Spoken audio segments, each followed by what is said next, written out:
Oi, oi, minha gente, como é que vocês estão? Olha eu de volta aqui. Vamos bater um papo sobre Bíblia. O que vocês acham? Pessoal que tá tranquilo aí, vamos conversar um pouquinho sobre Bíblia? O que vocês acham? E aí, galera? Como é que vocês estão? Tudo em paz por aí? Espero que vocês estejam bem. Amém, Wilson, tudo bom?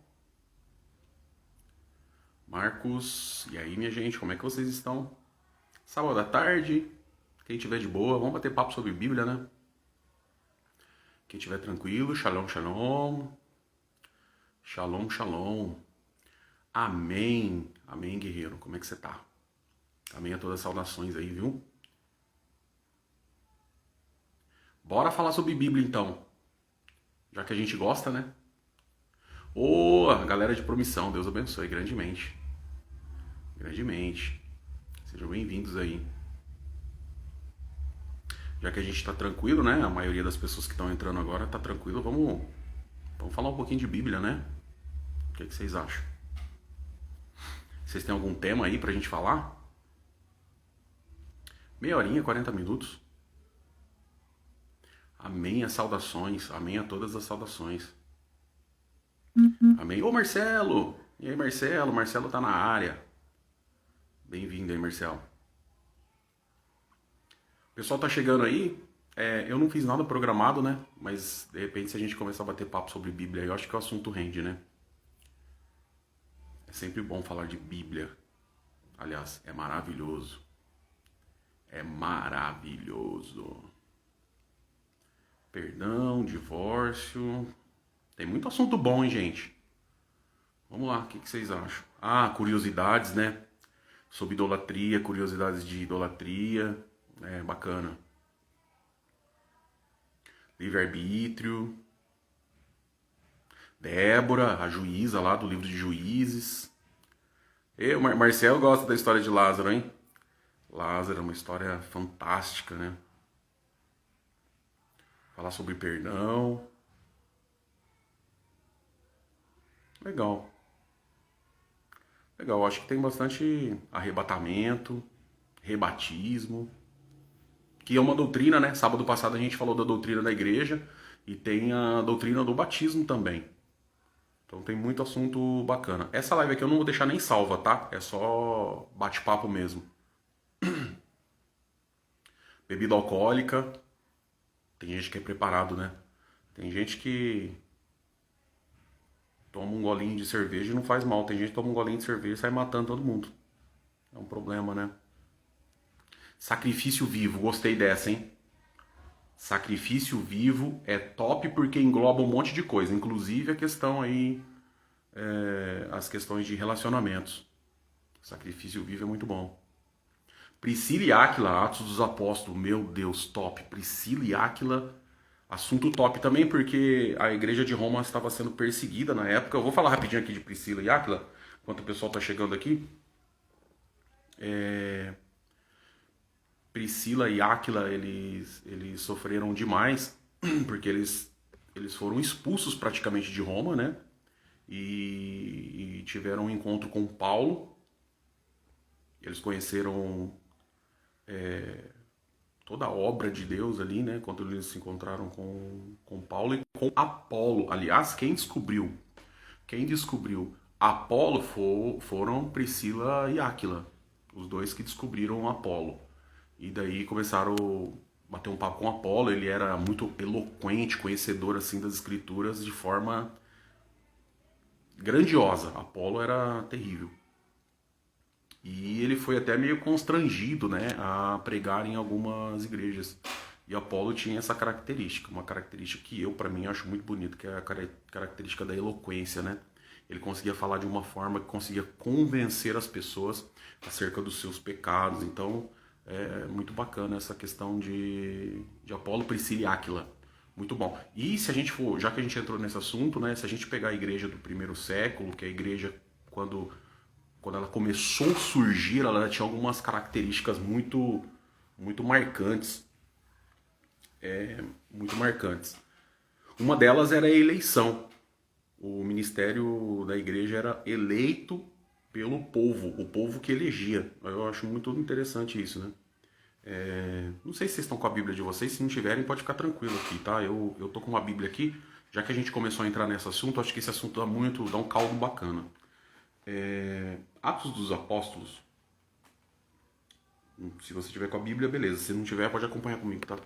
Em Atos dos Apóstolos tem um assunto bacana aí, que me perguntaram a respeito de Priscila e Áquila, né? Então, vamos falar um pouquinho sobre Priscila e Áquila. Atos dos Apóstolos e o começo da igreja, tá? Só pra gente entender um pouquinho aí do que aconteceu no início, os primeiros cristãos, enfim, né? Lá em Atos, Atos no capítulo 6, olha que interessante isso, né? Isso é top, gente. Eu gosto de falar desses assuntos. Vamos lá.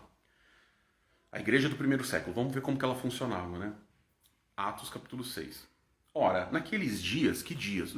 Aqueles dias que eles estavam vivendo, né? Logo depois do Pentecostes, como que a igreja estava se comportando? Vamos ver. Crescendo o número dos discípulos, então foram chamados primeiros de discípulos, depois de servos, depois de irmãos. Olha que interessante, né? Teve uma evolução e hoje a gente chama de irmãos, né? Mas na verdade começou com discípulos. Discípulos eram os crentes da época. E naqueles dias, crescendo o número de discípulos, houve uma murmuração dos gregos, vem comigo que é top, contra os hebreus. Isso da mesma igreja, tá? Da mesma igreja. O que acontece dentro da igreja? O Senhor começou a trazer pessoas de todas as línguas, né? Porque tinha acontecido o episódio do Pentecostes, foi um momento de conversão. E o ápice não foi o falar em línguas, tá? O ápice foi a profecia através da linguagem, tá? Então, o que é mais importante? O dom de falar em línguas ou o dom da profecia? Paulo ele já disse, né? Paulo já tinha falado disso, que o dom da profecia é superior ao dom das línguas. Mas no caso de Atos 2, que é a descida do Espírito Santo, teve a necessidade do dom de línguas para que a profecia pudesse ser manifesta e as pessoas pudessem se converter. Então, vamos separar as duas coisas, né? Tem que separar. Então, a profecia é superior ao dom das línguas. Só que o dom das línguas no capítulo 2, ele foi importante para que pessoas de outros países pudessem receber o evangelho, que é as boas novas que a gente falou sábado passado, né, a respeito disso daí. Tá, enfim. Mas o que aconteceu? Veio gente de toda a Ásia e da Europa, né? Eles creram. Inclusive a turma lá de Roma, tá? Paulo ele não tinha ido em Roma ainda.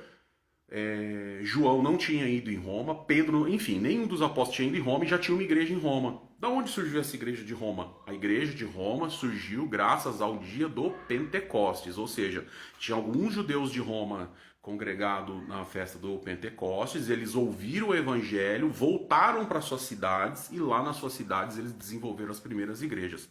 Lembrando que as igrejas, elas não eram templos como a gente tem hoje, né? As igrejas eram em casa, era nas casas, tá bom? Então, só para ficar assim, bem claro aí. O pessoal de Birigui tá chegando, Deus abençoe, Palmeira do Oeste, Paicandu, Paraná, Deus abençoe todos que estão chegando aí.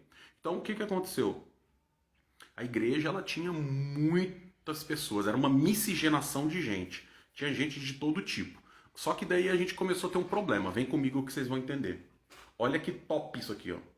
Houve uma murmuração dos gregos contra os hebreus, porque as suas viúvas eram desprezadas no ministério cotidiano, dentro da igreja, que tinha acabado de receber o Espírito Santo, estava tendo uma divisão, estava tendo um problema. Vocês pegaram aqui essa chave ou não? Estava tendo um problema muito sério. Estava tendo uma certa murmuração por parte dos gregos em cima dos judeus. Que interessante isso, né? Por que estava tendo isso? Vamos entender no próximo verso.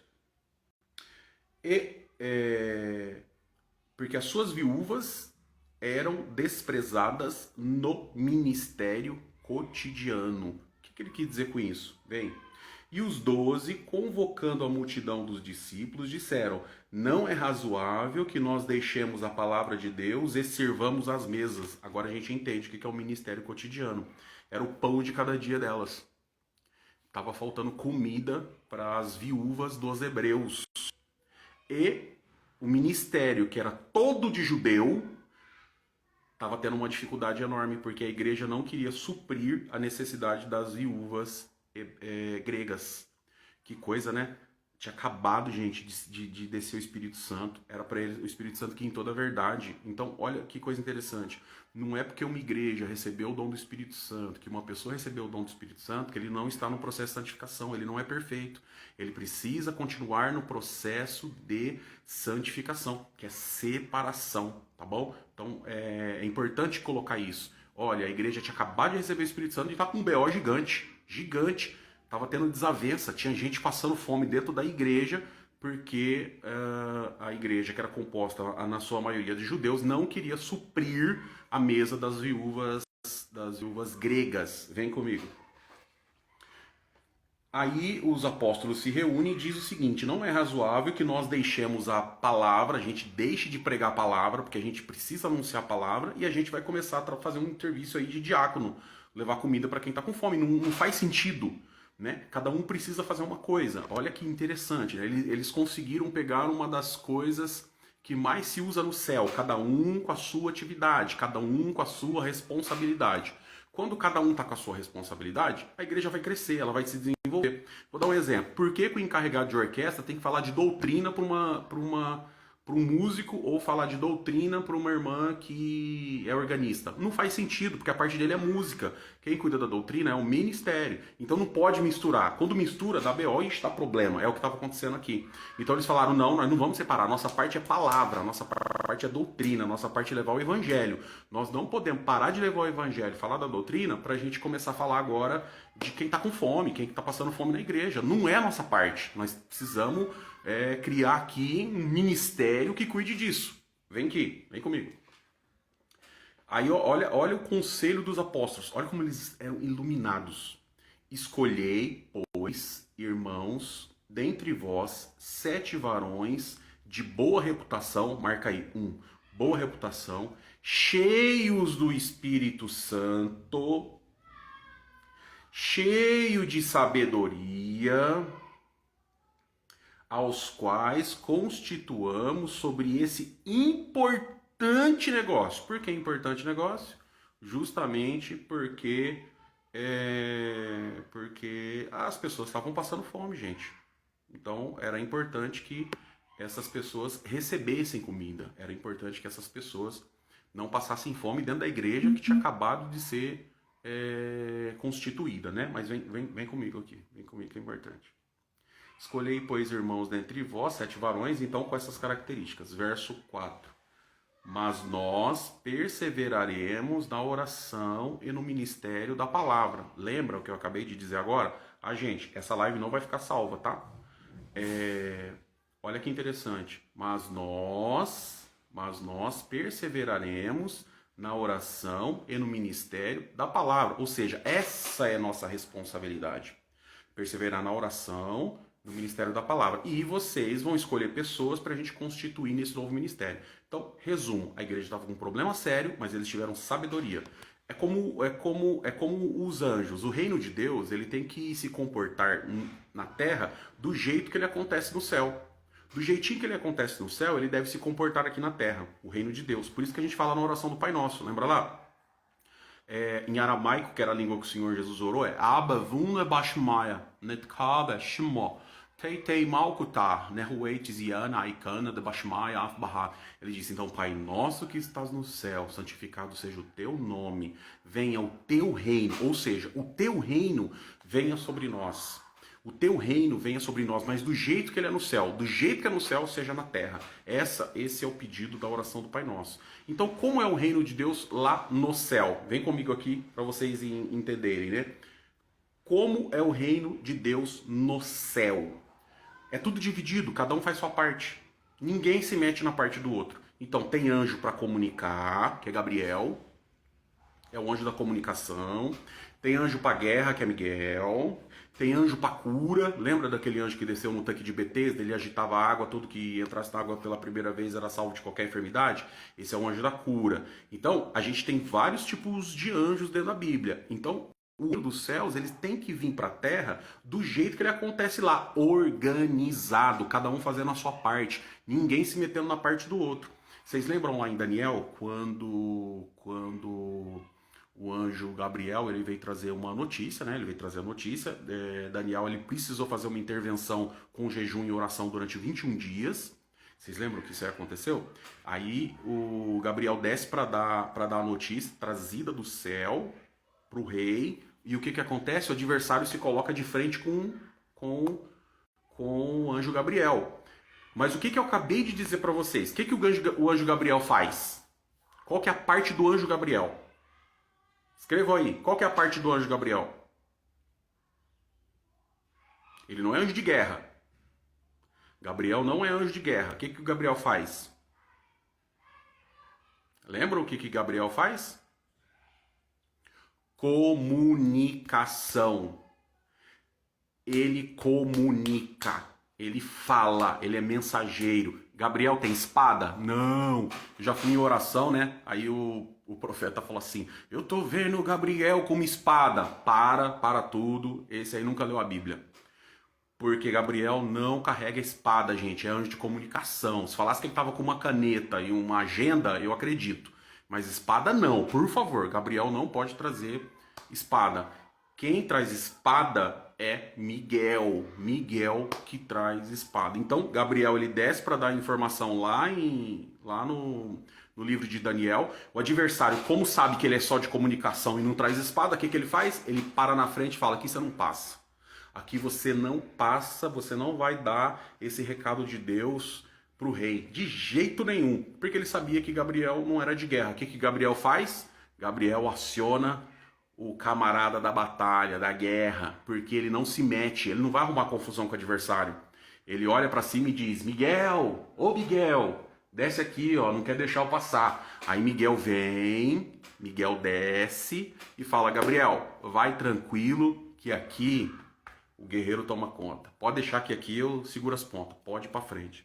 Vai lá dar o recado que você precisa dar e para isso que você veio. Então nós vamos ter anjo.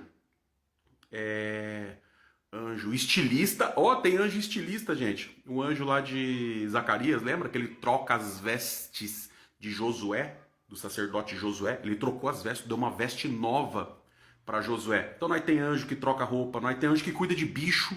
Tem anjo que só é responsável por animal. Vocês acreditam nisso?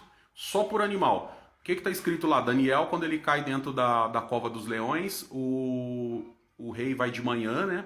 Bate lá na cova dos leões e diz assim: Daniel, ô Daniel, será que o Deus o qual tu continuamente serve podia ter te livrado da boca do leão? O que Daniel responde? Vocês lembram? Ó rei, vive para sempre. O Deus que eu sirvo mandou um anjo e fechou a boca do leão. Então, tem anjo para fechar a boca de leão, tem anjo que vem para curar, tem anjo só para matar. Essa é boa, gente. Tem anjo que só mata. Ele não faz mais nada. Ele não traz mensagem, ele não batalha contra espírito, ele não cuida de bicho, ele não dá roupa nova. O negócio dele é matar. Tem anjo que ele só mata. O prazer dele é matar porque ele foi feito para isso. Né? A gente vê esse anjo operando algumas vezes dentro da Bíblia, inclusive nós vemos ele lá no Egito, numa única noite. Deus falou: meu anjo vai passar e onde não tiver o sangue do cordeiro no umbral da porta, que é a marca, o anjo vai passar e o anjo vai matar. Isso mesmo, Fabiana, é o anjo da morte. Então nós temos vários tipos de anjos dentro da Bíblia. Por que eu estou falando esses vários anjos aqui? Porque cada um aqui, cada anjo faz uma coisa, né? Justamente porque a gente está falando de Atos 6, Atos dos Apóstolos capítulo 6, onde os apóstolos, eles não metem a cara naquilo que não é a parte deles. Então é tudo separadinho, cada um faz sua parte, né? Cada um faz sua parte e aí a engrenagem roda redondinho, cada um fazendo a sua parte, né? Fazendo muito bem a sua parte, se esforçando naquilo que ele foi colocado para fazer, né?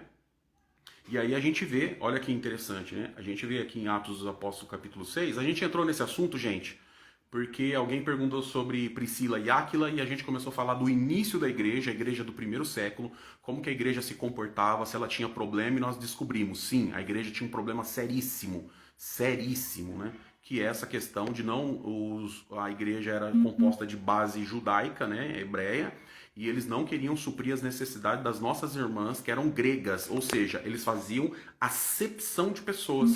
Eles faziam acepção de pessoas. Infelizmente, né? E eles tinham acabado de receber o Espírito Santo, hein? Imagina se não tivesse recebido.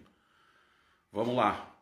Já orei até para o anjo cozinheiro vir me ajudar. Nossa, que top! É. Aí alguém fala assim, nossa, anjo cozinheiro? Anjo que mexe com comida? É, tem anjo que mexe com comida. Já que entrou nesse assunto, vamos lá, né?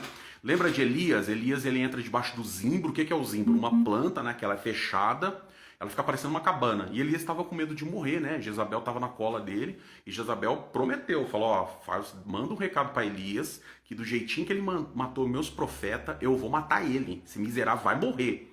E Elias sai vazado, né? Porque a nossa fé, ela oscila, gente. É natural, né? A nossa fé, ela oscila. É natural. E aí o que acontece? Elias vai, ele entra debaixo do zimbro. E quem que aparece lá depois que ele acorda? E toca nele, fala, acorda, acorda, Elias. Aí ele acorda e fala assim, ó, tem pão aqui, um pão em cima da brasa, e tem aqui água. Come e bebe, muito longa é a tua jornada. Muito longa é a tua jornada. O anjo que vem e traz comida, né? E uma comida ímpar, porque ele comeu aquela comida e ficou 40 dias sem comer nada. E ele conseguiu andar 40 dias. Top, né? Então tem vários tipos de anjo, cada anjo vai fazer uma coisa. E é isso que os apóstolos ganharam, pegaram essa chave, falaram, opa, aprendemos uma aqui, hein? Que interessante, nós não podemos sair da nossa parte. A nossa parte é orar, a nossa parte é pregar a palavra de Deus. Então outras pessoas devem servir as mesas, que é servir as mesas é justamente levar comida para aquele que é pobre. No verso 4 do capítulo 6 de Atos, diz assim, mas nós perseveraremos na oração e no ministério da palavra. E este parecer contentou a toda a multidão e elegeram, eita, top, anota aí na tua Bíblia, que é muito lindo isso aqui, né? E elegeram Estevão, homem cheio de fé e do Espírito Santo, e Filipe, e Prócoro, e Nicanor, e Timon, e Parmenas, e Nicolau, prosélito de Antioquia. Ou seja, eles elegeram, a igreja elegeu esses homens porque viram nesses homens fé, eles cheios do Espírito Santo, e por isso eles foram eleitos pela igreja. A igreja elegeu eles, tá bom? E os apresentaram aos apóstolos. Quem que apresentou os apóstolos? A igreja. A igreja chamou esses camaradas aqui, falou, esses aqui que a gente escolheu. E o que os apóstolos fizeram? Vem comigo. E os apóstolos, orando, lhes impuseram as mãos, que é transferência de autoridade. Lhe impuseram as mãos. Agora, olha que coisa linda isso aqui, gente. É muito lindo. Eu fico assim, de boca aberta, como é muito sábio, é muita sabedoria o que Deus colocou dentro do coração dos apóstolos. Porque olha o que acontece. Eles fazem do jeitinho que é no céu, quer dizer, organizado, cada um fazendo a sua parte. E quando cada um faz sua parte, o que acontece, gente? Vem comigo aqui, ó. Verso 7. E crescia a palavra de Deus. Por que a palavra de Deus crescia? Porque tinha gente só para aquilo. E crescia a palavra de Deus. E em Jerusalém se multiplicava muito o número dos discípulos, que são servos, irmãos. E grande parte dos sacerdotes obedecia à fé. Obedecia à fé. Obedecia à fé que estava dentro do seu coração. Depois o texto vai falar de Estevão, né, e do que aconteceu com Estevão. A gente sabe bem o que aconteceu com Estevão. Foi a única vez, né, na Bíblia que nós vemos Jesus de pé no trono. Foi aqui na morte de Estevão. É importante falar disso aqui, porque foi a única vez que Jesus está de pé no trono, tá bom? Gente, eu não tô afim de salvar a live não, mas se vocês se insistirem muito eu posso salvar. De repente, não sei se faz sentido para vocês, porque na verdade aqui é um bate-papo, né? Um bate-papo, a gente começou a falar sobre a igreja do primeiro século e agora a gente está falando sobre a organização, né? Por isso a gente fala na oração do Pai Nosso que estás no céu, santificado seja o teu nome, venha o teu reino. O que é vir o reino, né? O reino, então, é essa questão de a gente tentar ser tão organizado como no céu, né? É isso aí. Beleza? Ficou claro para vocês aí, minha gente? Então, beleza, eu vou salvar aqui, aí eu deixo uns 2 dias para quem quiser ver, tá bom? É isso aí. Bom, o que a gente vai falar agora? Já me falaram de tanta coisa aqui, mandaram até sobre Caim aqui, né? Caim, mandaram sobre Gênesis, mandaram sobre. Ixi, mandaram muita coisa aqui. Vocês querem falar do que agora?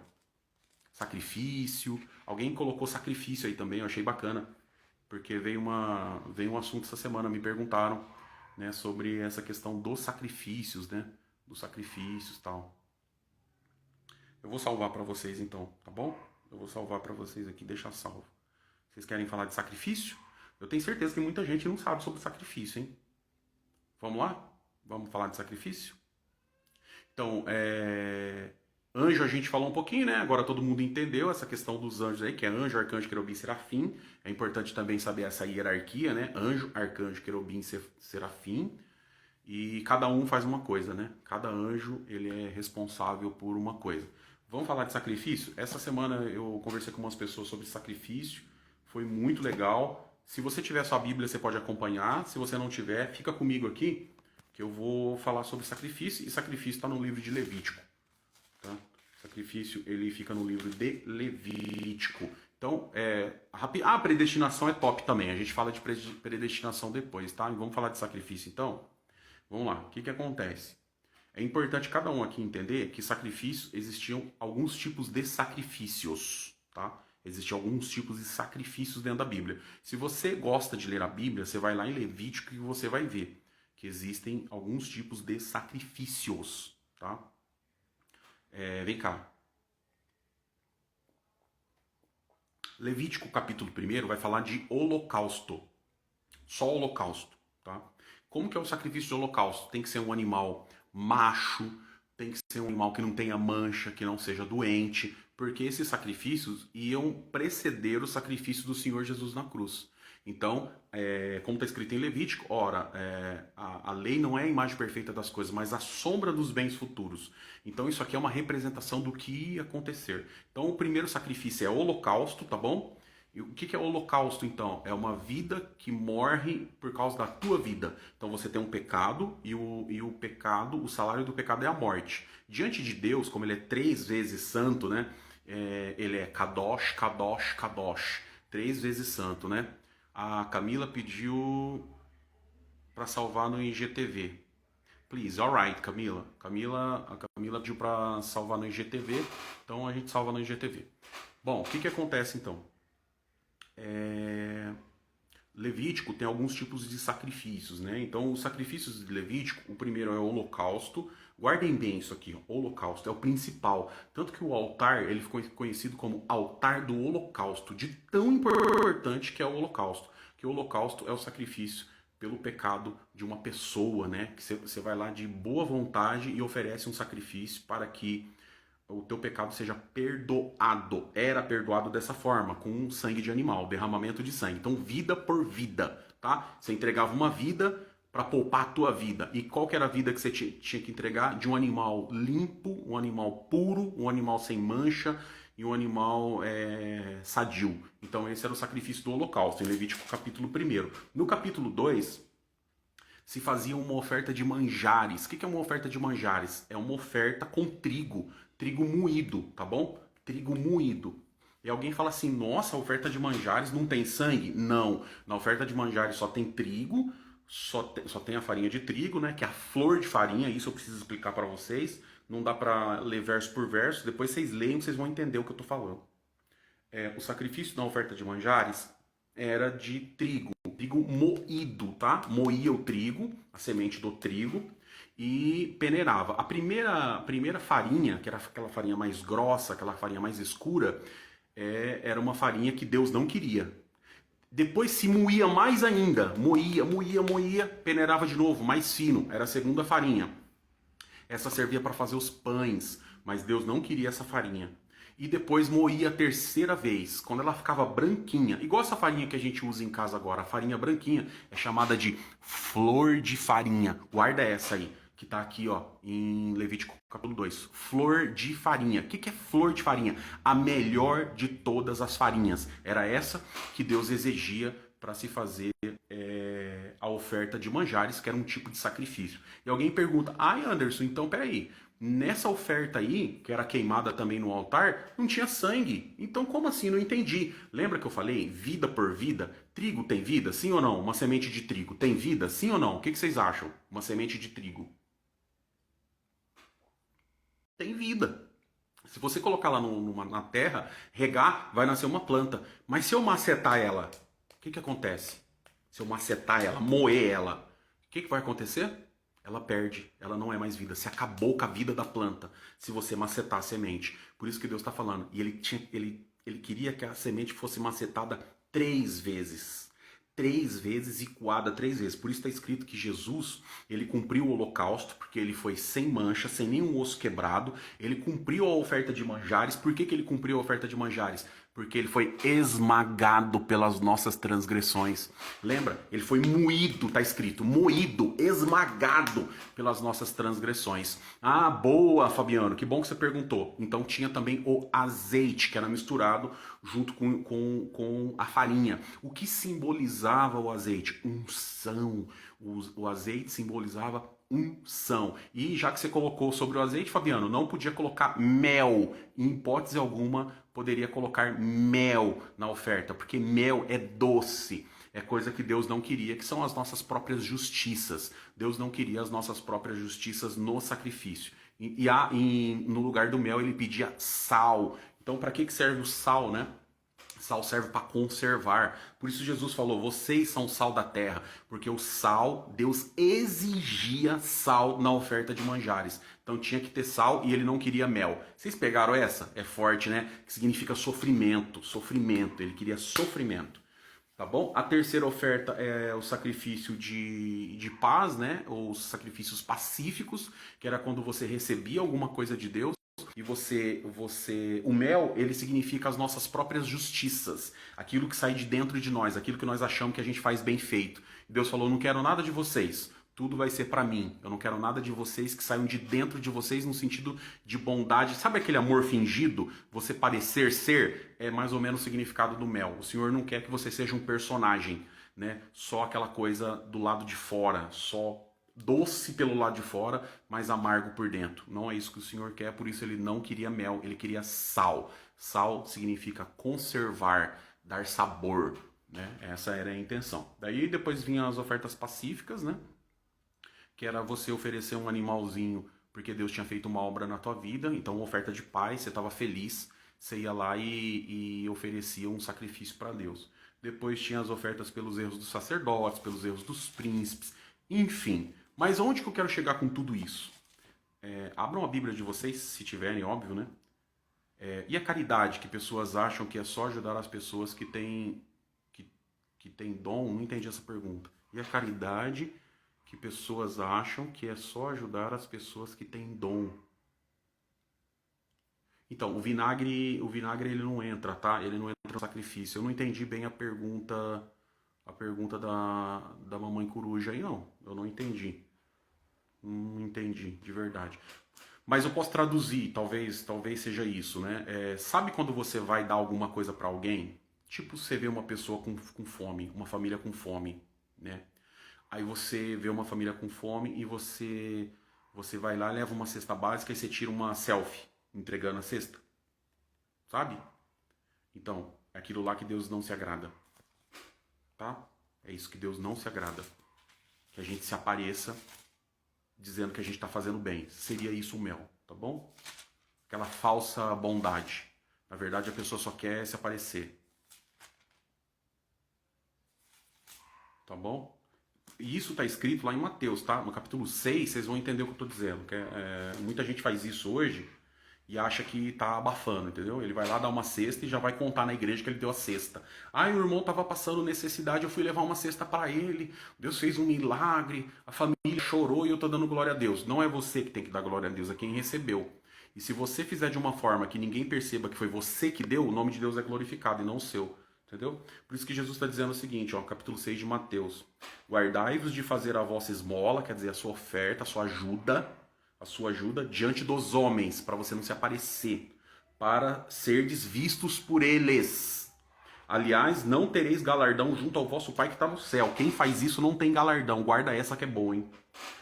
Quando, pois, deres esmola, ajudar alguém, não faça tocar trombeta diante de ti. O que é tocar trombeta diante de ti? Que você apareça de alguma forma. Ou apareça em testemunho, ou você apareça em foto, ou você apareça em filmagem. Não pode acontecer isso.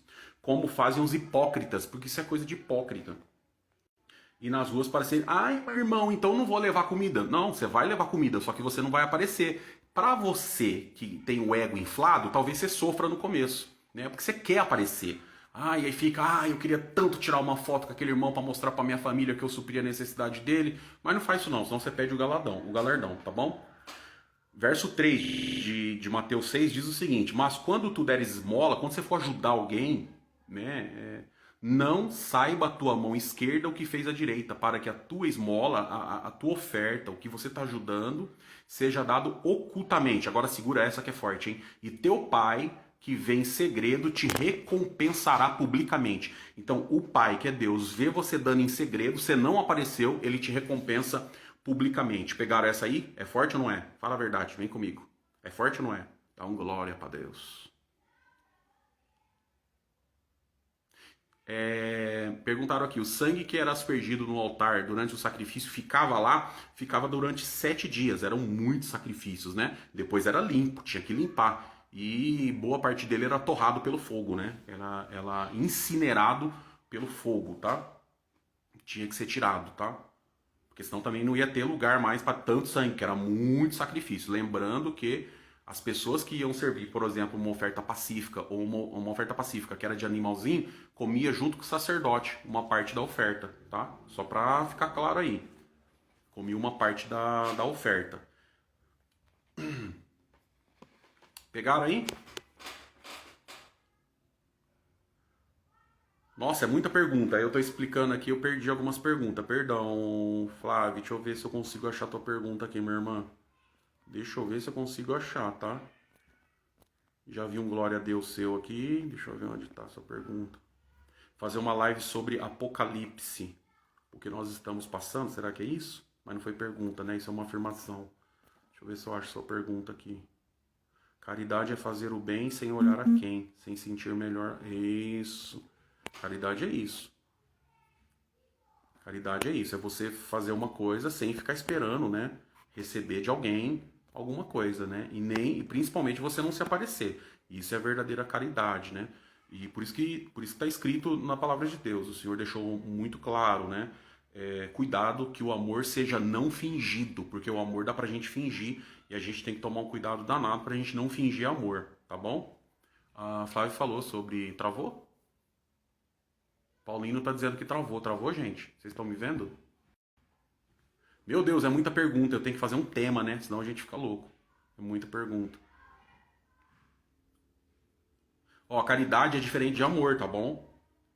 Tem gente que fala que caridade é amor. Não é amor, pelo amor de Deus. Não fala que caridade é amor, hein? Por favor. Por favor. Não fala que caridade é amor, tá? Fala pra tua esposa ou pra tua namorada, pra tua noiva, fala pra ela se eu tô com você por caridade. Fala pra você ver. Vamos ver se você tem coragem. Então caridade não é amor. Caridade não é amor. Fala pra tua esposa aí, pro teu esposo, fala pro teu esposo assim, sabe por que eu tô com você? Eu tô com você por caridade. Fala pra ele se você tiver coragem. Tá bom? A irmã tá falando de aula de escatologia, né? Era legal a gente fazer, né? Então caridade é uma coisa, amor é outra coisa, né? Aliás, a Bíblia, no Novo Testamento, ela é escrita em grego, tá? Grego. Então, lá no grego, são 3 palavras que é usada para amor, tá? Amor é ágape, que é o amor de Deus. Esse amor ninguém consegue ter. Philos, que é grego, né? Philos, que vem de filosofia, que é amor à sabedoria, que é amor às coisas, né? E eros, que da onde vem a palavra erótico, que é o amor carnal, o amor de um homem para uma mulher. Então, são vários tipos de amor aí no grego, por isso que Deus permitiu da Bíblia ser escrita em grego, para ficar bem no detalhe, porque o grego é uma língua muito detalhista, né? Muito detalhada assim, e Deus permitiu que fosse escrito no grego. Se fosse no português, nós tava perdido, né? Porque manga tem a manga fruta, tem a manga da camisa, né? Então a gente se confunde um pouco. Português, só nós, só quem é brasileiro entende a língua portuguesa, né? Bom, beleza. Falaram aqui, só para completar aqui, né? Já que falaram de Apocalipse, né? Então, falaram aqui, caridade é não julgar.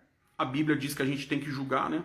Quando tiver um profeta pregando, nós podemos julgar, e isso não foge da caridade, desde que você tenha o Espírito de Deus, né? Desde que você tenha o Espírito de Deus. Às vezes você precisa ajudar algumas pessoas que estão fazendo algo errado, então você precisa julgar uma situação. Se você tem o Espírito de Deus, você julga aquela situação para ajudar a pessoa. Então depende do julgamento, porque julgamento, gente, presta atenção nisso que é importante. Nem todo julgamento é para condenação, né? Tem julgamento que é para você ganhar uma causa na justiça, por exemplo. Tem julgamento que vai te auxiliar de alguma forma. Então nem todo julgamento é para condenar. Tem julgamento que vai te absolver e vai até te pagar. Então cuidado com a palavra julgamento. Ah, eu não posso julgar. Depende. Depende. São muitos pontos de vista, né? O amor entre a irmandade, se for só amor entre a irmandade, não é amor. Tá bom? Jesus falou assim para os escribas e fariseus: cuidado, porque se vocês forem que nem os escribas e fariseus, que só sauda entre si, olha que Jesus falou, hein? Escriba e fariseu só se saudava entre si. Eu não quero que vocês sejam desse jeito, Jesus falou. Né? Eu não quero. Um escriba jamais e um fariseu jamais iria no lugar onde Jesus foi. Um escriba e um fariseu jamais conversaria com uma prostituta. Um escriba e um fariseu jamais sentaria na mesa com um pecador. E Jesus fez tudo isso, né? Então ele saía fora, ele quebrava os padrões. Por isso que eu digo sempre, né? Se você puder, saude, converse, fale, abrace, independente da pessoa, tá? Eu sempre digo que você pode saudar qualquer pessoa. Saude. Primeiro, a paz não é tua, né? Se você for da Assembleia de Deus, a paz não é tua, é a paz do Senhor. Se você for da congregação cristã, a paz não é tua, é a paz de Deus. Né? Se você é da igreja quadrangular, a paz não é tua, a paz é de Cristo. Então, a paz não é nossa, por que você fica guardando, né? Tá bom? No meu trabalho, onde tem várias pessoas, chego somente com um bom dia. Se elas não são crentes, talvez eles nem vão compreender o paz de Deus, né? O seu paz de Deus. Mas não tem problema você falar bom dia, é uma questão de educação também. Tem crente que nem educação tem, né, gente? Nem bom dia ele fala. Tem crente que é complicado, misericórdia. Tem crente que nem bom dia fala. Amor ágape é o amor maior, né? Esse amor ágape, Jesus fez essa pergunta para Pedro, né? Quando ele falou, Pedro, tu me amas? Ele falou, Pedro, tu me ágape, que é o amor maior. Pedro falou, Senhor, eu te filos. Eu te amo, eu te filos. E o Senhor perguntou a segunda vez, Pedro, você me ágape? O amor maior, o amor de Deus. Ele falou, não, Senhor, eu te filos. Na terceira vez o Senhor falou assim, Pedro, você me ágape? Aí Pedro olhou dentro do olho do Senhor e falou, Senhor, eu te ágape, tu sabe tudo, tu sabe que eu te ágape. Tu sabe que o amor que eu tenho pelo Senhor é muito grande. O Senhor falou, então vai lá e apacenta todos os meus cordeiros. Vai para cima, meu filho, corre. Vai lá cuidar da igreja, vai lá fazer sua parte. Foi lindo isso, né? O que o Senhor fez com Pedro, as perguntas que ele fez. Então, aí a gente vê o trocadilho, né? Entre amor filos e amor ágape, que é o amor pelas coisas, né? O amor de um irmão, né? E depois o amor maior, que é o amor de Deus. Foi muito bem feita a pergunta e muito bem colocada por Pedro no final. E a gente vê o perdão do Senhor Jesus naquele momento, né? Lindo demais, meu Deus do céu. É muito forte aquilo lá. Bom, para encerrar hoje, então, eu vou jogar uma pulga atrás da orelha de vocês. E a semana que vem a gente vai falar dessa pulga atrás da orelha, tá? Mas é só uma pulga mesmo. Vamos lá. A gente fala muito de apocalipse, de ir pro céu. Ai, eu vou pro céu. Não sei o quê. Aí me vê isso aqui agora, vamos lá. Já que você vai pro céu. Novo céu e nova terra. Apocalipse capítulo 21. Vamos falar da Nova Jerusalém, tá bom? E veio um dos 7 anjos que tinha 7 taças cheias das últimas 7 pragas e falou comigo dizendo, vem mostrar-te a esposa, a mulher do cordeiro. A mulher do cordeiro. Eu vou mostrar... Ah, você quer que termine o sacrifício? O assunto do sacrifício? O assunto do sacrifício, gente, é aquilo que eu falei. São alguns sacrifícios e Jesus cumpriu todos eles. Todos os sacrifícios que estão escritos lá em Levítico, o Senhor Jesus cumpriu eles na cruz. Tanto que o altar, ele tinha 4 pontas, né? E a cruz também tinha 4 pontas. Tinha que ter sangue nas 4 pontas. Na cruz tinha sangue nas 4 pontas. Tinha que ter sangue no meio do altar. E tinha sangue no meio do altar da cruz também, quando o soldado cravou no costado do Senhor a lança. Quando saiu o sangue, então completou do jeitinho que era o holocausto. E Deus recebe o holocausto do Senhor Jesus na cruz. Tá bom? Pegaram aí? Eu ia falar da Nova Jerusalém, falaram para mim falar de Apocalipse capítulo 3, a chave de Davi, o que eu abro ninguém fecha, o que eu fecho ninguém abre. Na verdade, isso não está escrito só em Apocalipse. Nós vamos achar isso aqui também lá em Isaías. Em Isaías também está escrito, né? A porta que eu abro ninguém fecha, que eu fecho ninguém abre, né? Eu vou pegar o texto aqui só para mostrar para vocês que eu acho que vale muito a pena, né? Muito a pena. O texto está escrito em 22 de Isaías. Vamos ver da onde surgiu essa coisa aí da porta que eu abro ninguém fecha, que eu fecho ninguém abre. Vem comigo, dá um glória. Olha aqui, ó, que lindo, né? Que lindo isso aqui, gente. Isaías capítulo 22, verso 22. Deus abençoe, Fefe. Isaías 22, verso 22. E porei a chave de Davi sobre o teu ombro, e abrirá e ninguém fechará, e fechará e ninguém abrirá. Então, da onde veio isso, né? Na verdade, Eliaquim estava sendo exaltado, Sebna estava perdendo o cargo, né? Eram mordomos do rei. Então, Sebna perdeu o cargo e Eliaquim foi para o lugar dele. Ficar com a chave, então, é ter acesso ao rei. Era como se fosse um secretário. O secretário, ele que dava a condição de alguém falar com o rei ou não, na época de Isaías. Então, Eliaquim era a pessoa que ficava na porta. Calvinismo e arianismo é top. Eliaquim é a pessoa que ficava na porta e ele que decidia quem ia falar com o rei. Entendeu? Então, se chegasse uma pessoa e falasse, eu tenho uma causa, só o rei pode julgar, era Eliaquim que decidia. Por isso que fala, a porta que eu abro ninguém fecha, que eu fecho ninguém abre. Porque se ele fechasse, ninguém conseguia falar com o rei. Pegaram essa? Se Eliaquim fechasse a porta, era ele que era a passagem entre a pessoa e Deus. Bem-vindo, Miguel. Rapaz, Miguel, gente, acompanha o Miguel Silva. É top demais as lives desse menino. O Miguel tem uma sabedoria fora do comum. Acompanhem ele. Miguel Silva, quem puder, acompanha o Miguel. Miguel, eu tenho, olha, um carinho enorme pelo Miguel. Então vem cá. Adriele, você tá aqui? Então vamos lá, o que acontece? A porta que eu abro ninguém fecha, que eu fecho ninguém abre, é justamente você ter o poder de dar uma condição de uma pessoa chegar diante do rei ou não. Se você falasse, não, eu não tô afim de deixar você ir falar com o rei, a porta estava fechada. Então quem decidia não era o rei com quem o rei ia falar. Quem decidia era o mordomo que estava com a chave. Pegou essa chave, por isso que eu falo, pegou essa chave, porque uma chave ela sempre vai abrir alguma coisa. Gente, é lindo isso, por quê? Porque isso aqui volta de novo lá em Apocalipse, dizendo, eu tenho a chave de Davi, que é essa daqui. O que eu abro ninguém fecha, o que eu fecho ninguém abre. Quem tem a chave de Davi? Jesus. Então não é Deus agora que decide se quer falar com você, ou eu decido se eu quero falar com Deus. É o Senhor Jesus, por isso Jesus falou quando ele subiu, né? Quando ele foi subindo lá na Galileia, por isso que a gente na congregação, nós que somos da congregação, né? Cantamos, Galileus, porque estáis olhando tanto para o céu, Cristo que subiu e nuvem voltará em breve aos seus. Por que Galileu estáis olhando para ele? Porque ele estava na Galileia, então ele subiu para o céu enquanto ele estava lá na Galileia.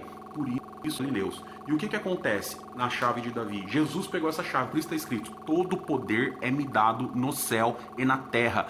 Deus pegou uma chave, deu na mão de Jesus, falou, meu filho, você que decide quem fala comigo, você que decide quem fecha a porta, se vai falar comigo ou se não vai, você que decide se eu vou operar um milagre, você que decide, é assim, tá na tua mão, todo poder é te dado no céu e na terra. Então se Jesus fala assim, eu quero fazer, ele chega no pai e fala, pai, eu quero fazer esse milagre aí. O milagre vai acontecer. Por isso que tudo que a gente fizer, Jesus ele pegou aquela chave, deu na nossa mão e falou, tudo que vocês fizerem, eu vou contar um segredo, faça no meu nome.